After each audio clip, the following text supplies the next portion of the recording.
Never thirsty. Never thirsty. Well, there we go. I thought we were going to test this. We're not. We're just going to go. We are never thirsty, folks. And we are live. Yes, we are. I am Stu Stone, aka Jitty Bambino. And with me, of course, is the NVRThirsty, Neffy Neff, the last, the greatest, the only American B-boy left standing.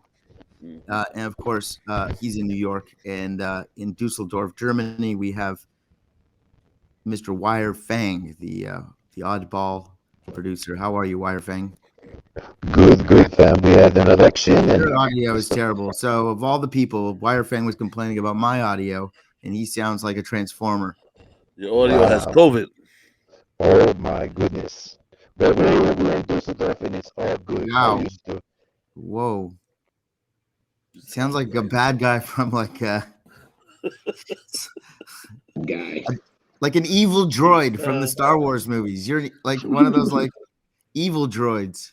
You sound crazy. Anyway, let's just talk regardless. Never thirsty. If you're just joining us for the first time, this is a place where you don't want to be thirsty. You want to be hydrated in life. Being thirsty is a sign of desperation. And people who know me know that I travel with drinks. I have them with me. I bring a Snapple with me to dinner parties, and I get kicked out of the dinner parties because they're offended that I would do that. But you know what? I want to make sure that I'm able to drink something and never be thirsty. And so let's just get that off the top. If you have that mindset, then you're in the right place. What are you drinking now? Right now I'm drinking coffee, which is not good for thirst, but it is good for, waking up. Coffee. Staying up. Coffee. What's going on today with our audio? Is my audio does my audio sound okay? Okay. That sounds good. All right. All right. So what's going on today, fellas? What's the good word? Not too much on my end. I mean, there was a weekend. It's getting colder.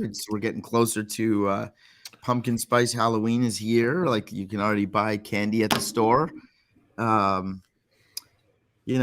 It's getting to be the years of 2 years have just blinked by. Literally, it still feels like March 2020 to me. Nah, we got robbed in March 2020. No, I'm saying it's just like it was March 2020. Then I blinked and it was 2021, almost over. It's like when you go in the elevator in New York and you try to go from the 12th to the 13th floor. Some elevators don't have 13th floors. It goes from 11 to 14. I don't know if it's like that in Toronto. But the 13th, there was even a movie about the 13th floor. But anyway, it was like the 13th floor. It wasn't there. It's just like a blip on the calendar. Oh, there we go. I think my sound just got fixed due to my technical prowess. So I should sound a lot better. Can you hear me? Yeah. How did you fix it? You can hear that? Yeah. Okay. So I think we're back in business. Jitty Bambino is back in business. Do you want to know why my voice is a little bit hoarse? I've got a story to tell. I've got a story that happened to me over the weekend. So my neff is he had his 14th birthday. Sorry, let me take that again. My neff. Jesus.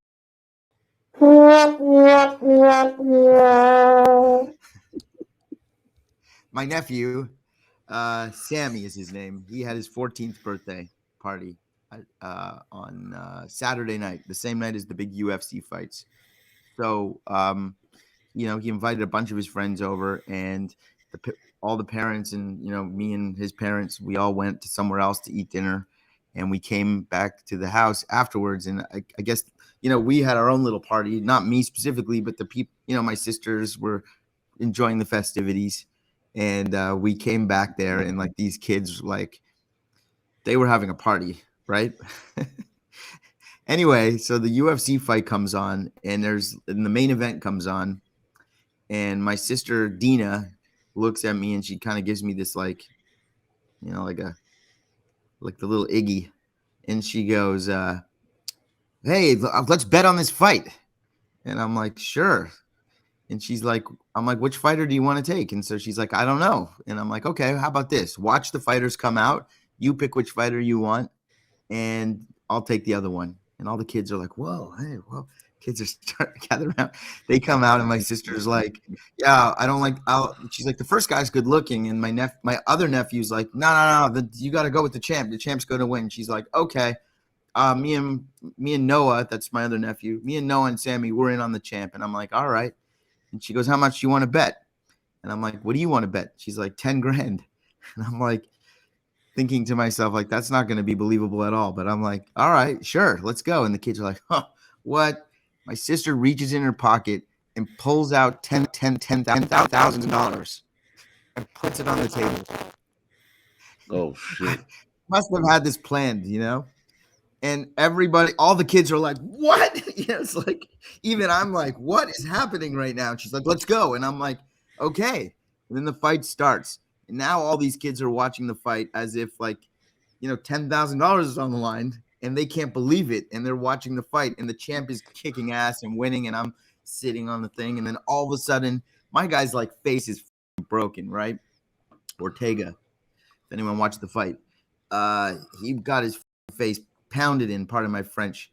And at one point, out of nowhere, he like got in a guillotine chokehold and had the champ in a chokehold. And I was like, oh my God, tap! And all the kids were going nuts. And my sister, it was as if now it was like psychologically like we really had 10,000 on the fight. And I like literally lost my voice, like screaming about this fight. Like it went to round 2, and then round 3, and then round 4, and it was just like my guy was getting killed, but he had one time he got like another choke in, and it looked like the fight was going to end, and my sister was going to lose, and then the champ won, and my sister gave my nephews some cash, and then, you know, they were calling me they were clowning me, like no, terrible. like I took the L in front of my nephews.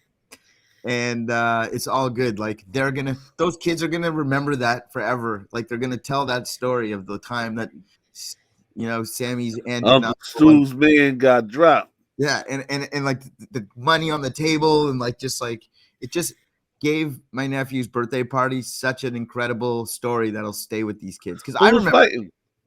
Well, there was a lot of fights. It was a UFC. There was a Nick Diaz fight. He fought against ruthless Robbie Lawler. And in the main event, Ortega, Brian, I think Ortega, fought the champ, this Russian guy. And the champ beat him up. Yeah. Oh, man. He might have not even been Russian. He could have been Australian. I have no idea. I got to find out before the end of the show his name. Yeah, I don't remember, but I just know I lost my voice screaming because it was a really incredible fight. One of the best I've seen. And it was just like. So that's your fight recap. My fight recap was that it was a great fight, and I lost $10,000. Horrible, bro. Yeah. That's horrible. Never thirsty.